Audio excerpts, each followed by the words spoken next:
Hello and a very warm welcome to your favorite show of GBS Panorama and to your favorite segment, Your Date with GBS. Today we are privileged to host none other than the government chief quantity surveyor. Viewer, this date couldn't have come at a better time when the country is aimed at a very major economic shift. And remember that building and construction plays a very critical role as far as this economic shift is concerned. And remember, this man that we are hosting today has served as the IQSK as a chairman, and also has served as a council member in the AAQS and ISEC as a council member.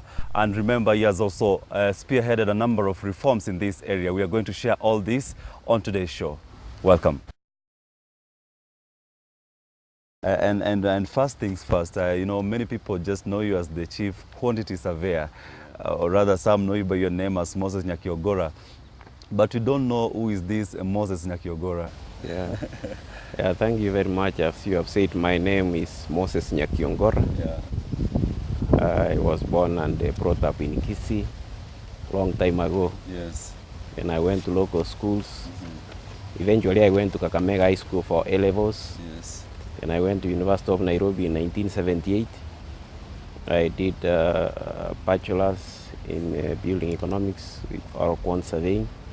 And after that, I was employed in 1981 as assistant quant surveyor in the Ministry of Public Works. Yes. Then I rose through the ranks. Yes. And in 1992, I was recalled back to head office as a senior principal superintendent quant surveyor. Yes. Then after some time, I was also promoted to deputy chief quant surveyor. Eventually, in 2008, I became the chief quant surveyor. For quant surveying, I've seen it grow. Among the few people, you know, quant surveyors are not so many. Yes. My registration number is Q202. It means by the time I was registering, Yes. we had about 202 quant surveyors. Only in the entire That country. that is even from the beginning. You know, we don't delete anybody, even if he has passed away. Okay. You know, Even if you are dismissed from the ministry. you remain. Okay. That's the whole country actually. Okay. Although now we are over 600. Okay. There are about 690 registered quant surveyors in the country. All right.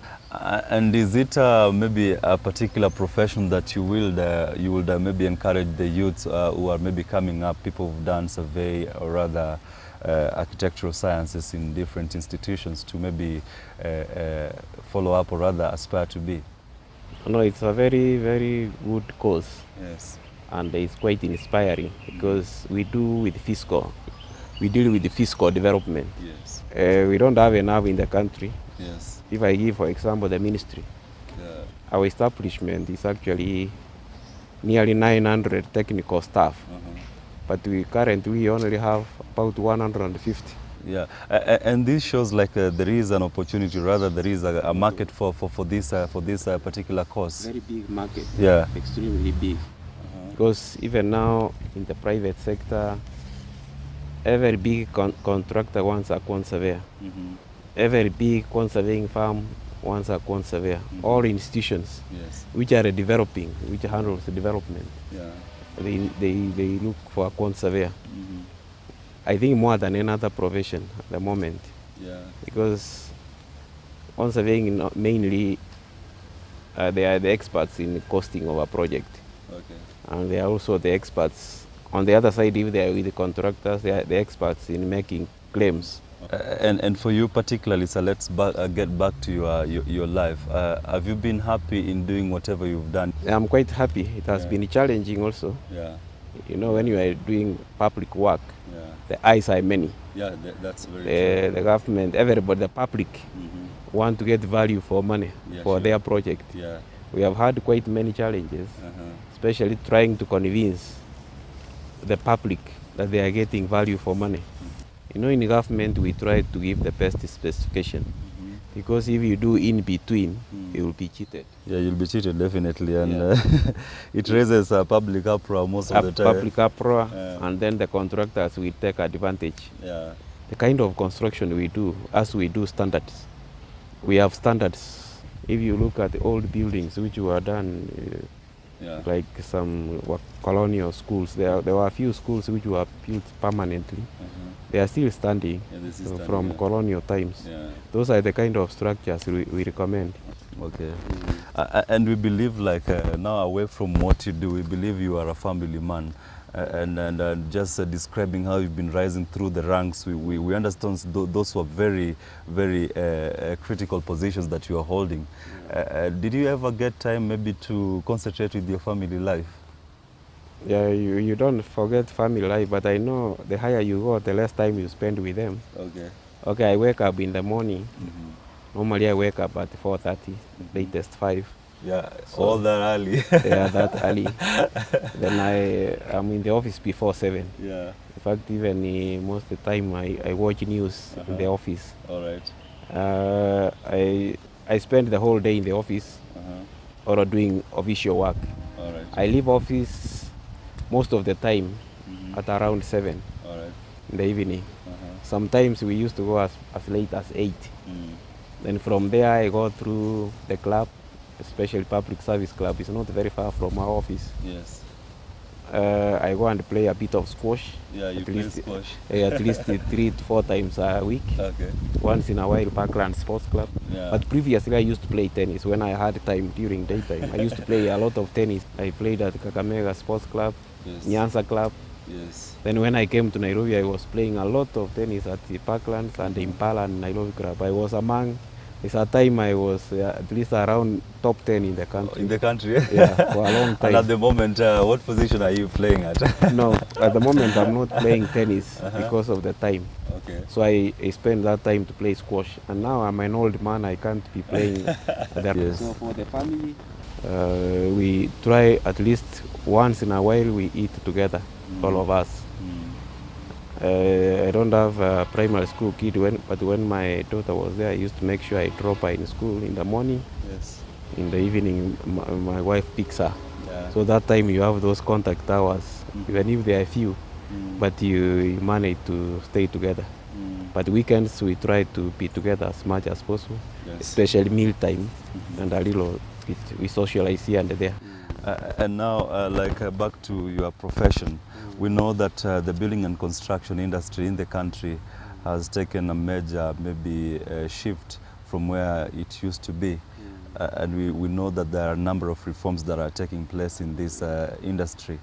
And now, what are some of the reforms that have already been maybe achieved that you can maybe boast about? We have a number of bills which have come up or others are coming up. In one which is relevant to our ministry is the National Construction Authority, Act, yeah, which it was gazetted on 60 June Yes. of this month. That one is okay. It is in the offing. It is being established now. It has taken off, but you have not started feeling the impact because it takes time to establish a new authority, budget, office space, recruitment. So they have started on that. That one is going to create quite an impact because what it is doing, all it's going to do is to register contractors, regulate them, train them. Because all along we have been having contractors who have no training, Yeah, sure. they are not regulated, but now they will be under one roof. Being under one roof, it will be easier to control all contractors. Yes. Make sure they are the right people and they are professionals in that industry. We want to professionalize construction. Not that everybody who has money, a business person, you come and enter into construction. If you have your materials, you have bought your materials, and here what you need is a good fundi. They are not there. Yeah. So NCA will make sure the contractors have well-trained personnel. And now back to this issue that I believe has been dogging the building and construction industry, the collapse of buildings in the country. Each and every time we are getting news about a building collapsing in a particular place. Yeah. How has the ministry been able to curb all these predicaments? Okay, there have been those ones still occur. Yeah. But if a project actually is done properly, there is no way it is going to collapse. Because collapsing of buildings can come in several ways. Either your workmanship is not proper, or you are not using proper materials, or your specification is not proper. You know, like concrete is actually manufactured on site. Concrete is never imported. Yeah. Most buildings you see which collapse, even if you have proper reinforcement, if you don't let that concrete cure to attain its strength, you know, concrete gains strength as time goes. Yeah. That's why you have like 7 days, there's a strength you achieve. 21 days, there's a strength you achieve. 28 days, there's a strength you must achieve. And people don't want to waste all this time. They don't want to waste the time. Those who are building up with the funny flats in Eastlands especially, they don't want to wait. Yes. Because if they make a slab today, wanakoroga hiyo slab today, the following day they have removed the formwork. They have removed the props which support that formwork. Well, it's not supposed to be removed until at least 28 days are over. Yes. And they remove in pits. 21 days you can remove a few. 28 days, then when it has gained the proper strength. Unless you are using precast concrete units, which means they have already cured somewhere. But if you have used them on site, which we call in situ, then you must give it at a proper time and apply, water it properly curing. And all these are specified. But the contractors take shortcut or developers. You know, the blame is not even on contractors. It's on the developers. They put them under pressure. I want to get rent from this building by the end of this month. I've got tenants and they are waiting. So they work throughout the night. And you see the cost is not small. First, it costs lives, which you don't know the value of a person. That's very you cannot put a price on a person. Then you lose the materials you have put there. What do you achieve? Let them take time and get proper fundis. You get your building very well done. That's why in government buildings don't collapse. Because we don't compromise. We take time. Sometimes they say the government is too slow. But the government is not there to do short work. We don't take shortcuts. Okay, sir. And now also, as we had mentioned earlier on, the country is set for a major shift. We are aiming at attaining Vision 2030 in economic wise. And as you've been always saying that building and construction is a key driver of the economy. But we also believe that quack contractors have been really doing some harm on people in this economy. Now, what is the ministry doing towards maybe cracking the whip against these quack contractors and developers? Yeah, that's why I say with the National Construction Authority, you can never be allowed to build even a toilet unless you are registered. You'll be taken to jail. The Act is very, very firm on this. That's a major shift actually. So we shall eliminate quack contractors. They must be professional contractors. They must be registered with the National Construction Authority. And nobody else is allowed. Okay, nobody is allowed to register you. And for you to be registered, as I said, you must prove professional competence. And we know we're moving into the county system of governance. And we know that development, as far as development is concerned, the government has, or rather the county governments themselves, have to spear the economic growth of different counties by developing these counties. Now, what is the government doing towards this? For the county government to take effect, they will need space. They will need an assembly. It's a county assembly.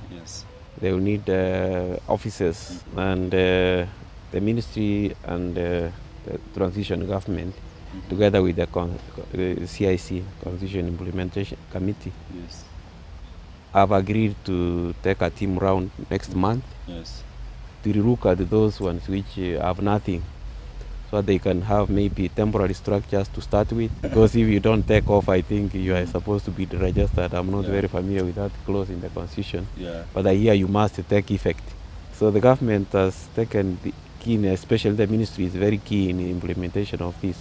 But had we been allowed about 2-3 years ago, the initiative we had taken, by now we could have been somewhere.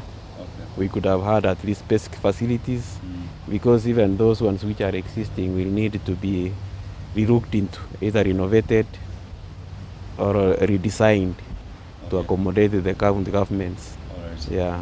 All right. So thank you very much, sir, for having allowed us this date Thank you very to much. share some information about the building and construction industry. Welcome. Yeah, thank you very much for also hosting me. Yeah. We can always share Yes. the information we get in our line of operation. Yeah, sure. Thank you very much.